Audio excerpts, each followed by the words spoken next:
اول امتحان د وړمبۍ ورځې نه شروع شو چې نور رونه دې په کور کې ناست دي او ته مسافرۍ له روانېږي او بستره دې اوږو ته کړله او د مور د سترګو پناه کېږي د سترګو د وړمبۍ اوښکه راځي د پلار د سترګو پناه کېږي د سترګو د وړمبۍ اوښکه راځي ستا د حلم سفر د دقه ځای نه سټارټ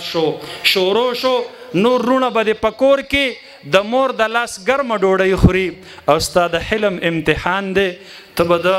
خوراک په وخت کې پچی په غاړه کې ورواچې بالټۍ به په لاس کې راواخلي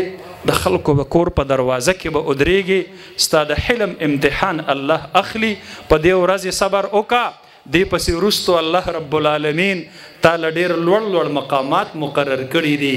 دې نه وروستو به الله رب العالمین تا ته ډېر لوړ منازل درکوي دومره لوړې مرتبې به د الله درکوي کو حلم دې وکړو چې مولانا عبدالقادر رایپوري رحمت الله علیه دیوبند کې سبق وی نو په مدرسه کې داغه په مطبخ کې گنجایش نو د مدرسې ناظم ته وایي چې مال داخله راکړئ زه ډوډۍ نه غواړم ډوډۍ به الله مال راکوي نو هغې ورله داخله ورکړله فرمایي چې کله به د ډوډۍ وخت شو طالبان به مطعم ته لاړل او هلته به یې ډوډۍ خوړله زه به اوده شوم د غرمې په وخت کې وږې به اوده شومه ماسپښین چې به راپاڅېدم سبق به شروع شو مازدیګر به طلبا مطعم ته لاړل او زه به سهارنۍ وږې بهر ووتمه خواته یو بازار و هغې بازار کې فروټ منډي وه هغې فروټ منډۍ کې چې بچا فروټ خوړلی و خربوزه به یې خوړلې وه پوستکی به یې ورتاو کړی هندوانه به یې خوړلې وه پوستکی به یې ورتاو کړی فرمایي ما به هغه پوستکي ټول راغونډ کړل او بیا به مې په اوبو باندې ووینځل او بیا به مې د هغې خوراک شروع کو او بیا به مې دعا غوښتله الله زه عبدالقادر یتیم مدرسه کې داخل ستا د علم د زده کړې دپاره خدایه دا زما رزق دی الله دا صرف د دې دپاره برداشت کومه چې علم راته راکړي نو الله ورله په دې حلم باندې دومره مقبول علم ورکو حضرت مولانا فضل الرحمن گنج مراد آبادی رحمه الله تعالی د دوی د تدفین په موقع باندې حاضر دی فرمایي چې کله دی وفات شو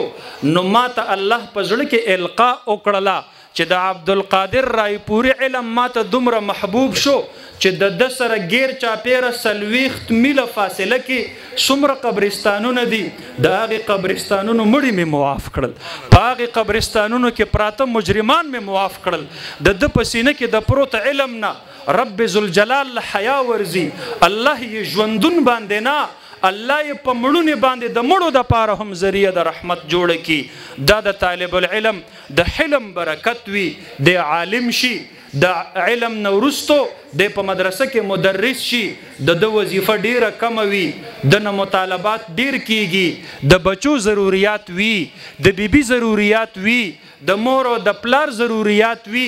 کله کله په کور کې رونه هم سترګې بدل کی ښه درته ګوري چې د وظیفه کمه ده تنخواه کمه ده خو د هغې باوجود درته وایي زموږ سره به په کور کې یو شان خرچ چلی دی د خپلو بچو د دنیوي مستقبل فکر نه کوي چې دې بچو له به کور جوړول غواړي دې بچو له به دنیا ګټل غواړي دې د امت د بچو د دینی مستقبل فکر کوي د خپلو بچو د دنیوي مستقبل فکر نه کوي دی په لږه وظیفه ګزاره کوي دی په لږه تنخواه باندې ګزاره کوي دا د حلم امتحان الله اخلي دی د دې سره سره د دین په نورو میدانونو کې الله رب العالمین ورته ذمہ داری حواله کړې وي